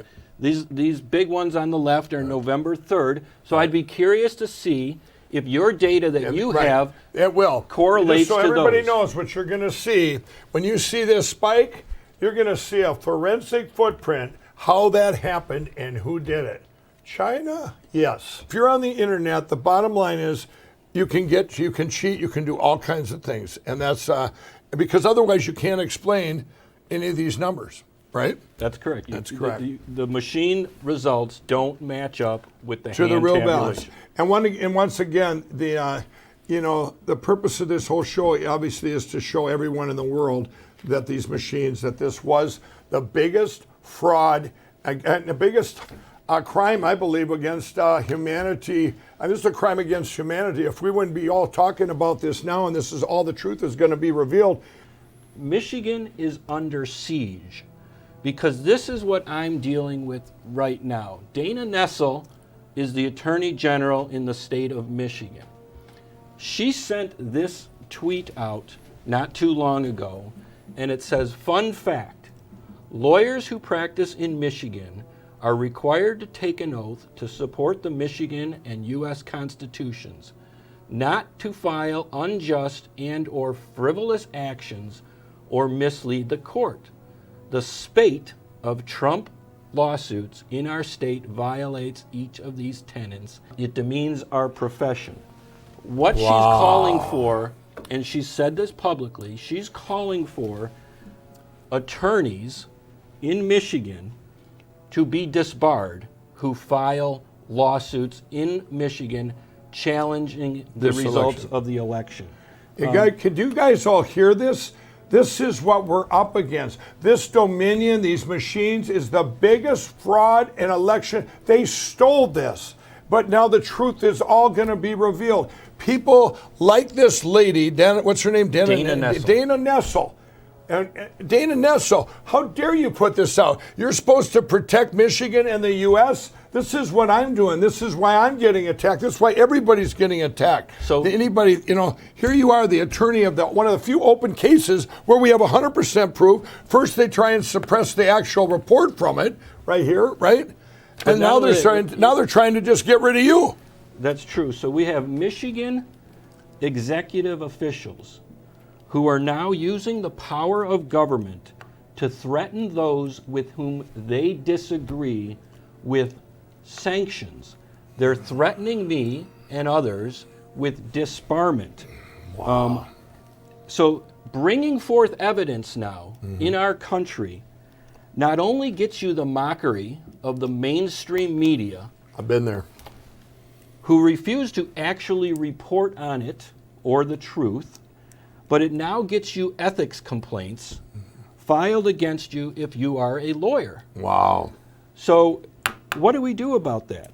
When the Michigan Attorney General, who is the chief law enforcement person in the state, threatens those with whom she disagrees, you know what that is? That's tyranny. Yep. That is totalitarianism. Right. So in our election system, and it's been going on for years, after every election, people challenge elections. Right. That happens on a regular basis after Yep. elections. That's part of our republic. That's part of public discourse. We're enabled to go in and have those discussions through the court system to challenge elections. And what Dana Nessel is saying is that you can't do that anymore. Right. Because if you try to do it, she will threaten you, she will try to take your license, and she will try to silence you. Wow. So her statements, this is no longer part of public discourse. This is chilling. You think she's talking about all the lawyers? She's talking about you. Well, we've talked about, I agree, I totally agree with you. She is talking about me. Right. And we've talked about the importance of public discourse. Right. Her tweet, as I've said, chills public discourse. Yeah. What it does is it asks a lawyer to put their fear above the representation of their client in legitimate litigation. Right. That is tyranny. Right. That's totalitarianism. Right. That is fascism. She wants to scare you into doing nothing. But it gets worse. Right. Around November 20th, Dana Nessel did an interview with the Washington Post. And in that interview, she threatened every Michigan legislator. And she said that any Michigan legislator with whom she disagreed with, any of them who challenged these election results, she would investigate them and seek criminal sanctions against them. Wow. That is saying to these Michigan legislatures that if Stay they silent. if they do anything to bring forth the word of their constituents to challenge election results, they could be charged criminally. It's asking elected officials, again, to put their fear above the word and the choice of their constituents. Wow. And you ask yourself, why did so many elected officials in Michigan refuse to look at the evidence that was presented to them? They did it out of fear. Or time and time again say that they haven't seen any evidence Right. of voter fraud or Right. vote interference. Right. And you combine that with what we've now learned about the interview Dana Nessel gave Right. on November 21st, telling elected officials they'd be charged criminally. Right. And I say this right now, everything that Dana Nessel has done in terms of threatening me and threatening state legislatures violates the Michigan rules of professional conduct, and she should resign immediately. It demonstrates that she's not fit for office. Well, there's many like her. We know that. This is going to reveal all the evil in our country, all the criminals in the country, all the ones that tried to suppress this. And that's just from social media like Jack Dorsey, like Mark Zuckerberg. Well, everyone, this is the moment you've all been waiting for. What you're going to see now is 100% proof that we had upon our country the biggest cyber attack in history. And I'm going to bring on Mary Fanning to explain how it all happened and show you the 100% proof. Mary, thanks for coming on. Thanks, Mike. Today we've been watching cybersecurity experts, and they've explained some of the things that happened in the election, some of the election fraud. But what we're seeing here is, if you look at this chart, is that there were cybersecurity experts who began collecting information on November 1st. And so this was before, during, and after the election, that they were collecting documentation. In fact, they collected terabytes of information that document the election fraud, the foreign intrusion into our election. This was collected in 2,995 counties in the United States. This was collected in real time. All right, so if you go to the chart, what you will see is the documentation of foreign interference in the election. The first column, if you look at the chart, that shows that on 11/5/2020, at 7:43 and 38 seconds, we had a foreign intrusion, and it shows the IP address, the Internet Protocol address. That is the number of that protocol address of the hacker that entered into our election. The second column is the owner or source of that IP address. That shows that ChinaNet in Beijing province entered the election. It shows an ID. That is the unique address of a computer. That shows the exact computer using that IP source that entered into our election. The next is the target. That's the IP target.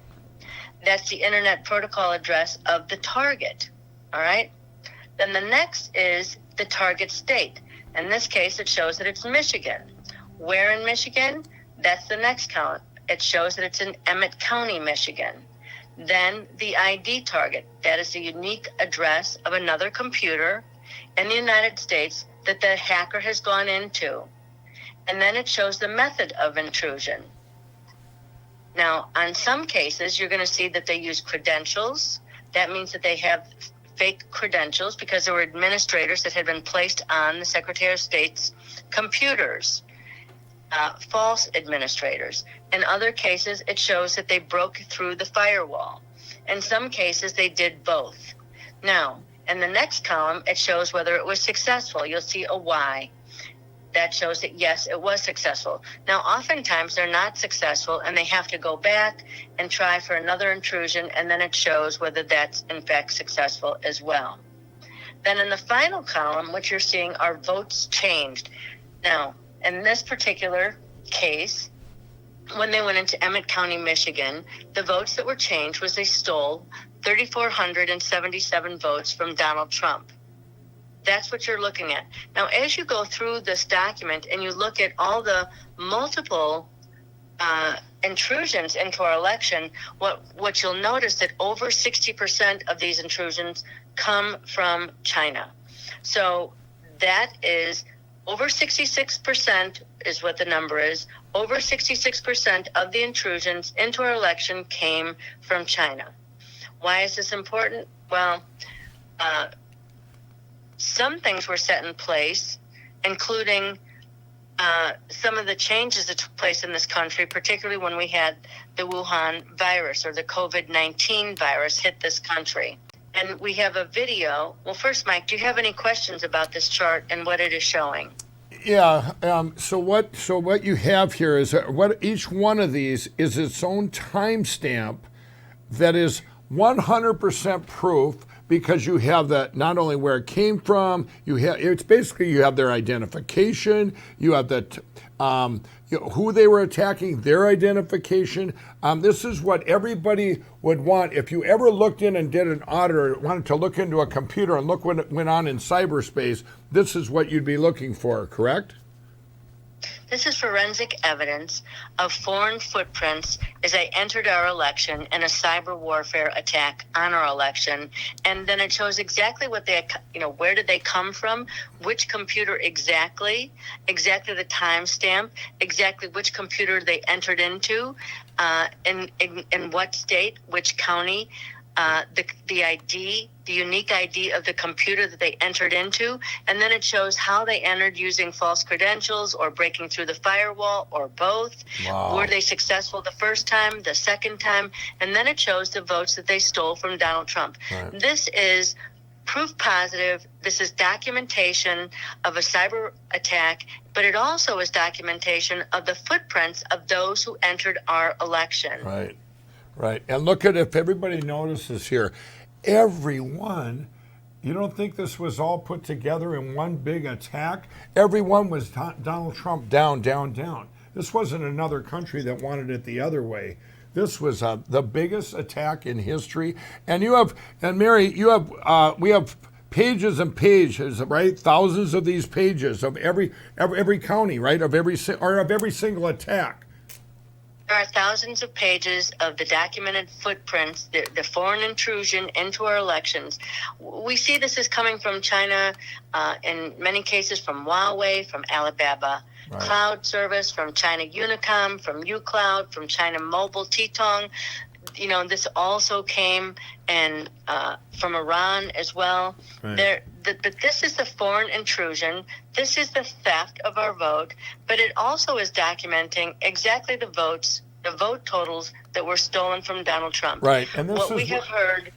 Well, this is what I've been telling everyone. This is where you got, if you add these numbers up, when I said, and I actually told the president when I met with them, I said, you actually won this election by almost 80 million votes for you, for Donald Trump, to about 68 million for Biden.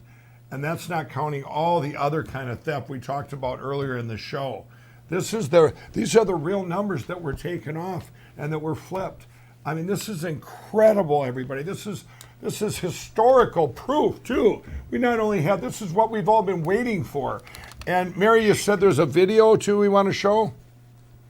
Yeah, this is a documentation, the proof positive, by cyber experts from in this country that began documenting the theft of our election. Wow. They put together the full documentation of every vote beginning on November 1st. So again, from before, during, and after the election, they documented the footprints of the foreign intrusion into our election.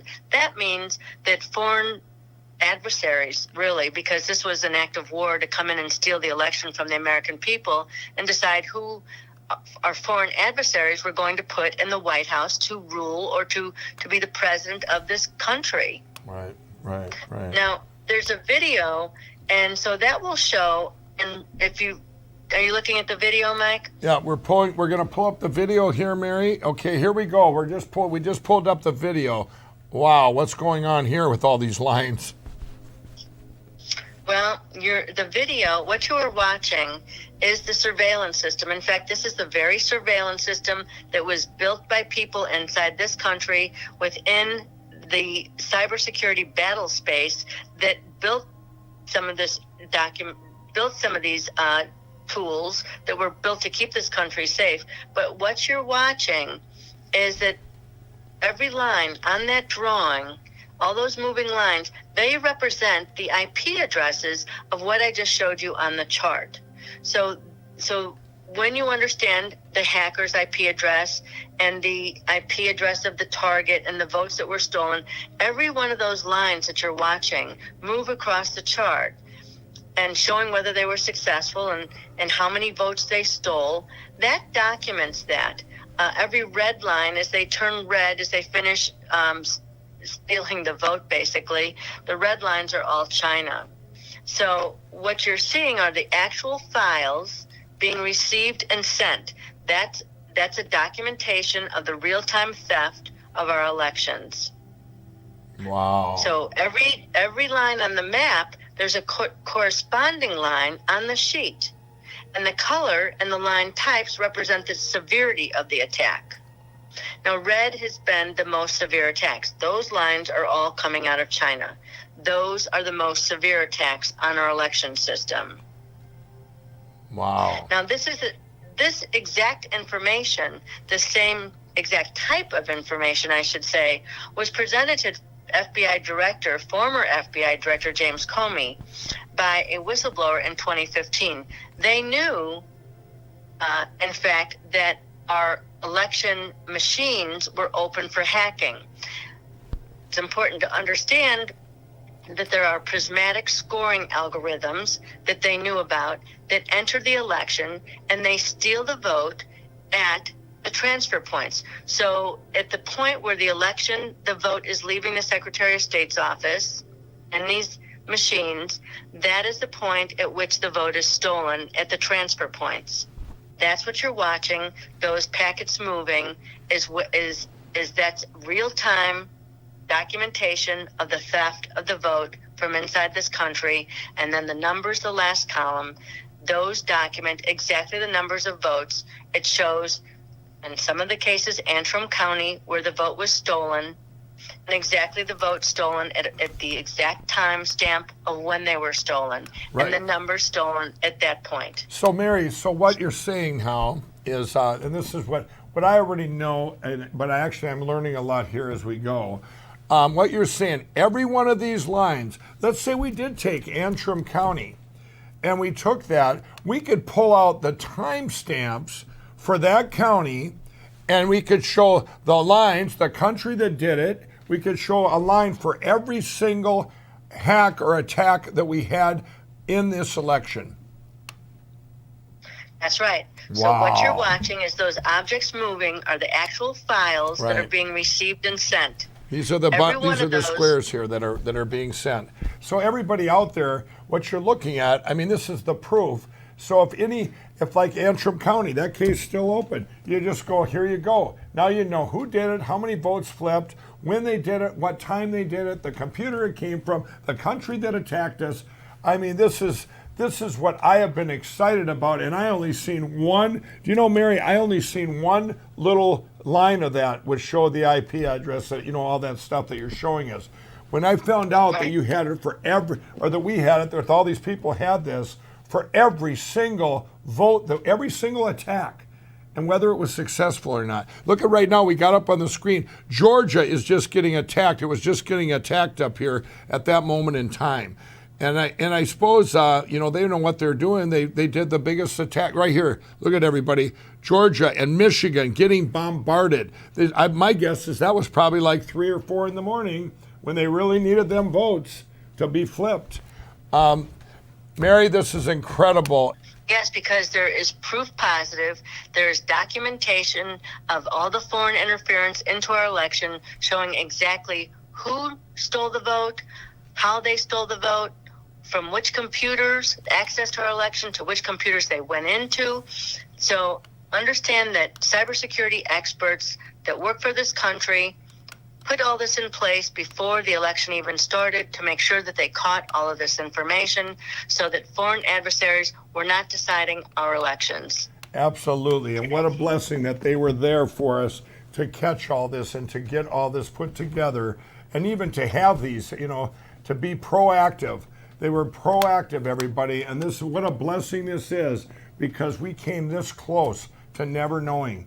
And this is actually a miracle that we have all this, Mary, and this is amazing. And now we have with us General McInerney, who is going to give us a prospectus on what we just seen. General, thanks for coming on. Well, thank you, Mike, and thanks for what you're doing for this great nation. This is vitally important. You have just seen the most massive cyber warfare attack in the history of mankind. Now, the founding fathers did not know anything about cyber warfare, but we do. And that's the important thing. You have seen just how it was orchestrated against our election system.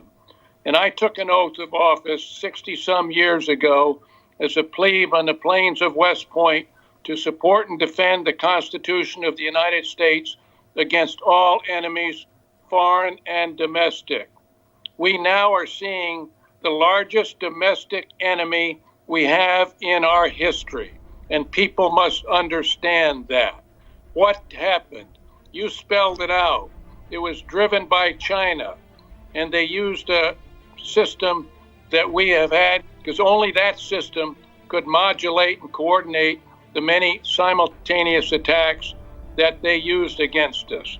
Now, why this is so important is because our military, which I spent 35 years in the Air Force and ended up as the number 3 man in the Air Staff, as well as heading up Vice President Gore's reinventing government for the entire Department of Defense, those two jobs simultaneously, we now are faced with something our military has never seen before, nor have the American people. We are going against globalists who are not interested in America. They are interested in us becoming a socialist, communist state. They talk about progressivism, but progressivism is just the front door to communism. They want a global communist world. And you must understand that, America. It's so important. And it's so important that President Trump, who won 79 million votes in the election to 68 million for Biden, because we have, and you've seen those exact numbers, he dominated. It was an awesome victory. And yet they turned it around, foreigners. And we have not had one audit. This is the closest thing to an audit that has been conducted in America on this important election. The American people must understand what we are facing today, and that's why all of us here that you're seeing in this program are so focused. I could not understand was that the legislatures, the judicial, and the executive, meaning the FBI, the Department of Justice, the intelligence community, have failed us with deep staters. They did not report this. This was the most massive cyber warfare attack.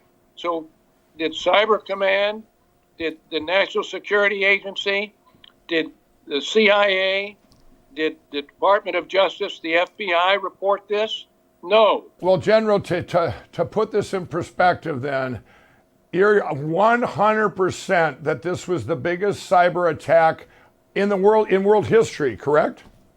That's correct. Wow. Well, thank you. And we're going to see, I was telling everyone, General, when this is all revealed, it's going to be a great uniter of all people in our country, and we're going to be in the greatest revival ever to bring our country back to one nation under God. Thank you. Well, God bless you for what you're doing, Mike. Thank you very much. Yeah, thank you, General. And now we have with us Terry Turchi. He's the former Deputy Assistant Director of Counterterrorism Division of the FBI. And, you know, Terry, welcome to the show. Thanks, Mike. And we've just shown everybody in the world 100% evidence that this was an attack on our country and is still under attack by China and other countries through the use of these machines used in our election. I want to ask you, where was the FBI? People out there wondering, where's the FBI or the DOJ during this whole time, these last few months? Sure. Well, a lot of former FBI agents are asking that too as well, Mike. They're asking, where's the FBI been? They're responsible and accountable for trying to protect the country. That's what our counterintelligence money is all about. That's what our counterintelligence division is all about. And yet the question of where were they and where are they, I think probably could best be explained like this. The FBI has most likely been as compromised as the Democratic Party and the rest of the government. They simply didn't do the job. If they'd have done the job, all that you just showed in this program would have unfolded inside of a courtroom.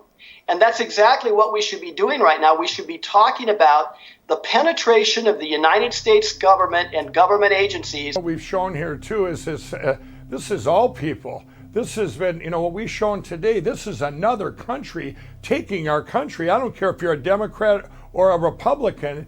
We are one nation under God. And to see what's, I guess I'm very happy now that it's all going to get out to the country and everything's going to get out. And like I said before during the show, there's going to be 9 Supreme Court justices out there now watching this show and saying, wow, 100% this was an attack, and we are still under attack by other countries, including China, leading the way. And they fraudulently stole our election, and we have to and then to see that how this could happen with the FBI and the DOJ, these people that were supposed to protect our country, including the Supreme Court. If you were still in the FBI, I guess what would you be doing right now when you just see all this 100% proof here that this happened? If you're in the FBI now, if they're out there, shouldn't they be doing something now that this is all out in the open? We would be launching a major investigation of cyber activities.